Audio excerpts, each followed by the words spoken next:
এই যে বাড়িটা দেখছো, এটা হলো আমার বাড়ি।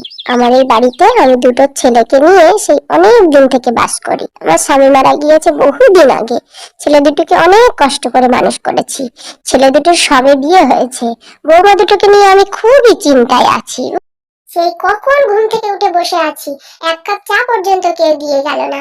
বাবার বাড়িতে যখন ঘুমাতাম, পায়ের ধারে এসে কত দাসী দিদিমণি উঠুন, কি খাবেন বলুন, যা খাবো বলতাম তাই করে দিত। আর এখানে দেখো, নতুন বউ বসে আছি, এক কাপ চা পর্যন্ত কেউ দিয়ে গেল না। তোমাকে কতবার বলেছিলাম যে চলো বাবার বাগান বাড়িতে গিয়ে থাকি, তুমি তা তো না, তুমি এখানে এনে তুললে। এবার বোঝো মজা কেমন লাগে। আরে আরে ডলি, রাগ করছো কেন? আমি দেখছি, মাকে ডাকছি, মাকে ডেকে বলছি তোমাকে চা দেওয়ার কথা। প্রথম দিন তো, তাই ওদের অসুবিধা হচ্ছে, বুঝিয়ে সুঝিয়ে দিলে ঠিক জেনে যাবে। মা, ও মা, এখানে একটু এসো তো। ও মা, কোথায় গেলে গো তুমি? এখানে একটু এসো। এই তো বাবা আসছি। কি হয়েছে, এত ডাকছিস সকালবেলা? তোরা কখন উঠলি? আমি মনে করেছি তোরা হয়তো ঘুমাচ্ছিস, ওই জন্য তোদের আর ডাকিনি। আরে আমরা সেই কখন উঠেছি, তোমার বৌমা উঠে বসে আছে। নতুন বউ বলে কথা, তাকে এক কাপ চা পর্যন্ত দাওনি, এরকম হয় বলো তো মা?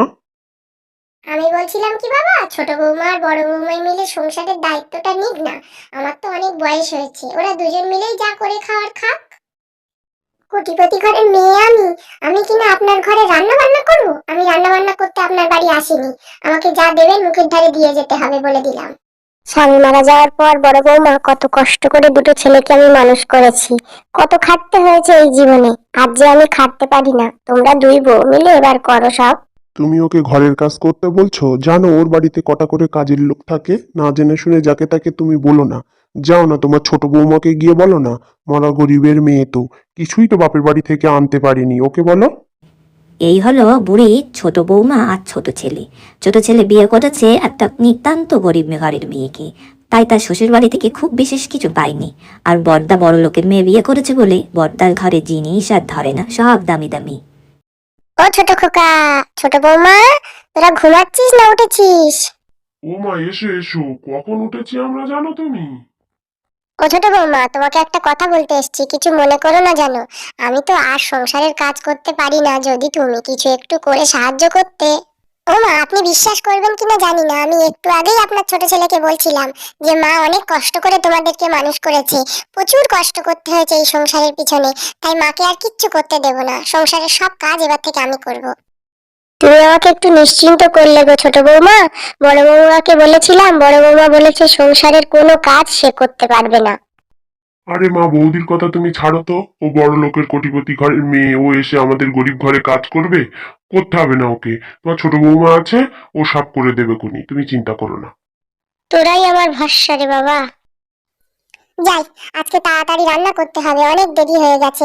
হিসেব মতো আজকে আমাদের বউ ভাত, তা গরিবানা মতে হলেও তো কিছু করতে হবে। প্রথমে অনেক সবজি আছে, ওই সবজিগুলোকে কেটে একটা সবজির তরকারি করি। রান্নাঘরে কে আছো ছোট?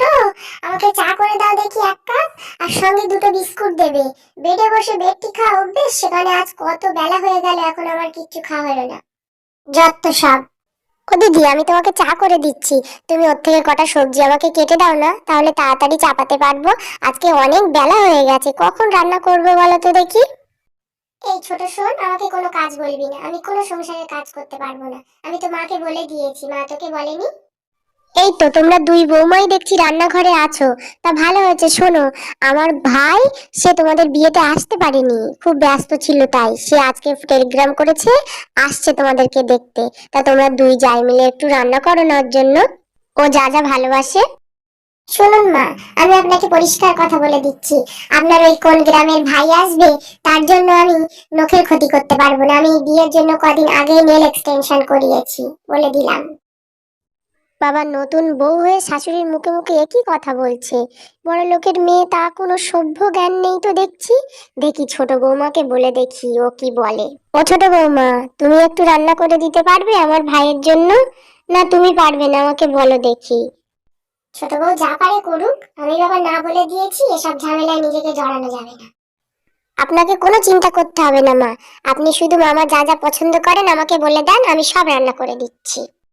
এ দিদি, দিদি কই তুই? এই দেখ কে এসছে দেখ, তোর ভাই চলে এসছি। এ দিদি, কোথায় গেলি রে তুই? বাইরে বেরিয়ে আয়। এই তো আমি ভাই, কখন থেকে তোর পথ চেয়ে বসে আছি, সবে তোর আসার সময় হলো বলতো। আরে দিদি, কত দূরের পথ বলতো, দেরি তো হবেই। আর তার ওপর সব জায়গায় মানুষের এত ভিড়, ঠেলাঠেলি ঠাসাঠাসি, আমার আসতে ওই জন্য দেরি হয়ে গেছে রে দিদি। আচ্ছা আচ্ছা, তুই এসেছিস এটাই অনেক, এবার বসতে দেখি। তুই বিয়েতে আসতে পারিসনি, আমি তো ভেবেছিলাম এই ছুতো দিয়ে তুই যে আর কত বছর আসবি না তার ঠিক নেই। এবার তুই বস, আমি বৌমাদের ডেকে দিই। এ দিদি, আমি ফোন থেকে কিন্তু সব খাবার অর্ডার দিয়ে দিয়েছি বলে দিলাম। তুই কি আগের মতো মনে করেছিস যে দিদি একা আছে, রান্না করতে পারবো না, তাই খাবার অর্ডার দিয়ে দিই? আরে বাবা, আমার তো এখন দুটো দুটো বৌমা হয়েছে, আর বৌমা তোর জন্য তোর পছন্দের সব খাবার রান্না করেছে। বেকড রসগোল্লা, মালাই চমচম, তুই যা যা খেতে ভালোবাসিস। দেখেছিস তো দিদি, তোর মতো আমারও বয়স হয়ে যাচ্ছে, মাথায় নেই আমি বৌমা দেখতে এসেছি, মনে করেছি তুই আগের মতো একাই আছিস। তা হোক গে, তুই বৌমাদের ডেকে দে, আগে বৌমাদের সাথে আলাপ করি, তারপরে একসাথে বসে বৌমাদের নিয়ে ভাত খাবো, কেমন? হ্যাঁ হ্যাঁ, সে আমি ডেকে আনছি, কিন্তু তুই আগে ফোনে খাবার অর্ডার দেওয়াগুলো ক্যান্সেল কর। ও বড় বৌমা, বড় বৌমা তুমি ঘরে আছো? হ্যাঁ তুমি ঘরে আছো তো দেখছি। চলো, তোমার মামা শ্বশুর এসছে, মামা শ্বশুরকে প্রণাম করবে, চলো বৌমা, চলো তাড়াতাড়ি, অনেক বেলা হয়ে গেছে। তাই এসছে, তা বসুক, এক্ষুনি গিয়ে প্রণাম করতে হবে? আমি সবে এক্ষুনি শ্যাম্পু করে এসছি। আগে আমি পাখার তলায় বসে চুল শুকনো করবো, তারপর গিয়ে আপনার ভাইয়ের সঙ্গে দেখা করব। একটু বসুক, পরে আমি যাচ্ছি। একটা গুরুজন মানুষ তোমাদের সঙ্গে দেখা করতে এসছে, আর তুমি বলছো পরে দেখা করব? যাই, তো ছোট বৌমার গিয়ে ডাকি গিয়ে। ও ছোট বৌমা, ছোট বৌমা, তোমার মামা শ্বশুর এসছে, চলো দেখা করবে। মামা চলে এসেছে তাহলে? আচ্ছা মা চলুন, আমি এই ঝাঁটাটা খাটের তলায় রেখে দিয়ে আর মামার জন্য একেবারে খাবার দাবার বেড়ে নিয়ে যাচ্ছি, মা চলুন। মামা, প্রণাম না করে আগেই আমি মিষ্টি নিয়ে চলে এসেছি। আজকে আগে মিষ্টি খাবেন, তারপর আপনাকে প্রণাম করব। আরে আরে, আগে আলাপটা তো সারি, তারপর নয় মিষ্টি খাওয়াবে। আর আমার তো বয়স হচ্ছে রে বাবা, আমি এত মিষ্টি একসাথে খেতে পারি বলো দেখিনি মা? আজকে বয়স হচ্ছে বললেও শুনবো না। মা বলেছে আপনি রসগোল্লা আর ছানার পায়েস খেতে খুব ভালোবাসেন, তাই আপনার জন্য আমি নিজে হাতে করে বানিয়েছি মামা। সে একসাথে খাই সে কথা না, কিন্তু দিদি কোথায়, আর একটা বৌমা কোথায়? দিদি কই আমার? আরে আলাপ পরে করাচ্ছি, আগে তোর পছন্দের রসগোল্লাগুলো খা। সব ঠান্ডা হয়ে যাচ্ছে, খা তো দেখি আগে। এ দিদি, রসগোল্লাটা মনে হচ্ছে একদম সেই তোর হাতের তৈরি রসগোল্লা। এত সুন্দর নরম হয়েছে, না সত্যি তোর বৌমার হাতে জাদু আছে। কলকাতায় তো এরকম মাল আর পাওয়াই যায় না সচরাচর। খুব ভালো লেগেছে রে দিদি খেয়ে। সত্যি রে, আমার ছোট বৌমা রান্না বান্না খুব ভালো করে। আরো দুপুরের জন্য যে তরকারিগুলো করেছে, খেয়ে দেখবি, মনে হবে যেন অবিকল তোর দিদির হাতের রান্না। তা ছোট বৌমাকে দেখছি, বড় বৌমা কই? বড় বৌমা তো আরো আগে আসার কথা, তাকে তো দেখলাম না। আর বলিস না, বড় বৌমা বড় লোকের মেয়ে তো, তাই খুব ঘ্যাম।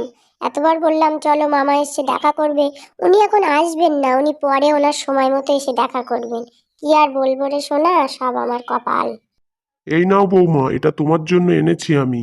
কোনো জিনিসের কি দরকার ছিল মামা? আশীর্বাদ করলেই হতো। ওই পুটুলির মধ্যে তোমাদের দুই বোর জন্য 5,000 করে 10,000 টাকা আছে। ভেবেছিলাম দুজনকে ভাগ করে দেব, কিন্তু ও তো এলোই না, দেখা করলোই না। তা ওকে যাওয়ার সময় 500 টাকা হাতে দিয়ে যাবো কোনি। এই পুরো টাকাটাই তোমার, তুমি আমার জন্য এত কষ্ট করে রান্না করেছো, তাই তোমাকে আমি উপহার হিসেবে দিলাম। ও যখন অহংকারী, তখন আমার থেকে ওকে কিছু দেওয়ার দরকার পড়বে না।